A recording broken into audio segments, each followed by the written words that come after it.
Hello बच्चों, let's see this question.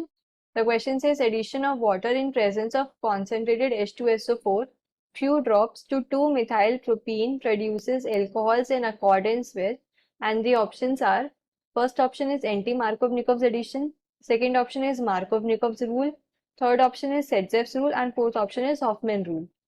तो यहाँ पर क्या है, हम वाटर की एडिशन कर रहे हैं in presence of concentrated H2SO4, तो उससे हमें क्या मिल रहा है, एल्कीन से एल्कोहल मिल रहा है. तो key concept is addition of H2SO4. Addition of H2SO4 sulphuric acid. तो अब क्या होता है, जब हम कॉन्सेंट्रेटेड H2SO4 डालते हैं, कोल्ड कॉन्सेंट्रेटेड H2SO4 किसी भी एल्कीन के ऊपर डालते हैं, तो हमें वहां से एल्काइल हाइड्रोजन सल्फेट्स मिलते हैं. एंड देन उसकी जब हम हाइड्रोलिसिस कराते हैं तो हमें क्या एल्कोहल्स मिलते हैं. ये जो रिएक्शन होती है, इस रिएक्शन के अंदर ये जो रिया अब ये जो रिएक्शन होती है, ये क्या है, मार्कोव निकोव्स रूल के अकॉर्डिंग होती है. Follows Markovnikov's rule. Follows Markovnikov's rule. अब मार्कोव निकोव्स रूल क्या होता है, ये रूल स्टेट करता है कि किसी भी अनसिमेट्रिकल एल्कीन के अगर हम ऊपर कोई भी पोलर रिएजेंट डाल रहे हैं, सपोज HX, तो उस केस में क्या होगा कि जो नेगेटिव पार्ट है एडियमडम का, वो हमारा अटैच होगा उस कार्बन एटम से डबल बॉन्ड के जिसके पास लेस हाइड्रोजन एटम्स प्रेजेंट है.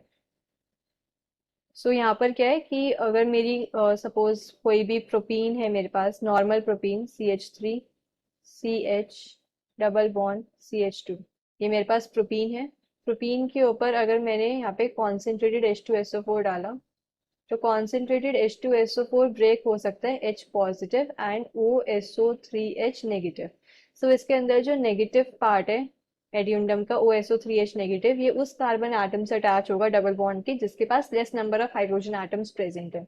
तो सेकेंड कार्बन ऐसा है जिसके पास लेस नंबर ऑफ हाइड्रोजन है, तो प्रोडक्ट जो हमें मिलेगा वो मिलेगा CH3CH. यहाँ पे OSO3H अटैच होगा एंड देन यहाँ पर आएगा CH3. एंड जब इसकी हम हाइड्रोलिसिस कराएंगे, अगर इसकी हमने हाइड्रोलिसिस कराई तो ये हमारे पास क्या एल्कोहल मिल जाएगा. तो CH3 CH OH CH3, final product क्या मिलेगा हमें, एल्कोहल मिलेगा. अब मार्कोव निकोव रूल के अंदर ये हमारे पास ऐसा क्यों हो रहा है कि सेकंड कार्बन पे या फिर उस कार्बन एटम पे जिसके पास less number of hydrogen atoms हैं, उस पे क्यों अटैच हो रहा है negative part. This is because ये जो मैकेनिज्म होता है ये फॉलो करता है कार्बोकेटाइन मैकेनिज्म.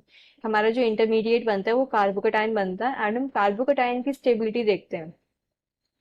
मेरे पास ये एल्कीन था CH3 CH double bond CH2, and जब इसके ऊपर मैं कोई भी पोलर रिएजेंट डालूंगी, सपोज मैंने HX डाला, तो HX के अंदर क्या है, H plus and X negative.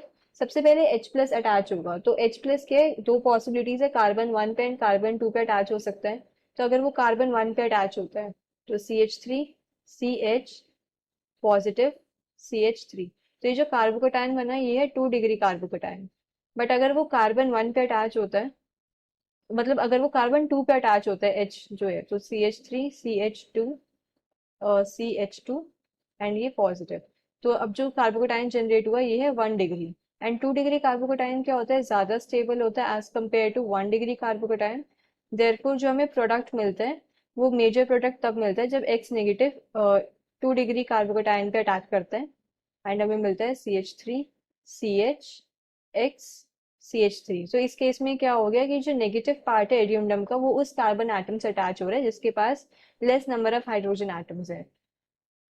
तो अब क्वेश्चन के अंदर हमसे यही पूछा था, 2-मिथाइल प्रोपीन एल्कोहल प्रोड्यूस कर रहा है. अब 2-मिथाइल प्रोपीन क्या होता है, two methyl propene, propene is CH3 C CH2 double bond, यहाँ पे 1 ये 2 एंड सेकेंड पोजीशन पे क्या है, मिथाइल है CH3. तो अब इस केस में क्या है, जो सेकेंड कार्बन एटम है उसके पास तो हाइड्रोजन एटम्स है ही नहीं, तो means less number of hydrogen atoms है सेकेंड कार्बन पे. तो जब हम इसके ऊपर H2SO4 डालेंगे, सो हमें जो प्रोडक्ट मिलेगा वो मिलेगा CH3 C, यहाँ पर CH3 OSO3H and then CH3. And जब इसकी हाइड्रोलिसिस कराएंगे हम H2O हीट, तब हमें जो फाइनल एल्कोहल मिलेगा that will be tertiary alcohol OH CH3। सो ये क्या हमें फाइनल प्रोडक्ट मिलेगा, और ये इसने क्या फॉलो करा है, मार्कव निकोव्स रूल।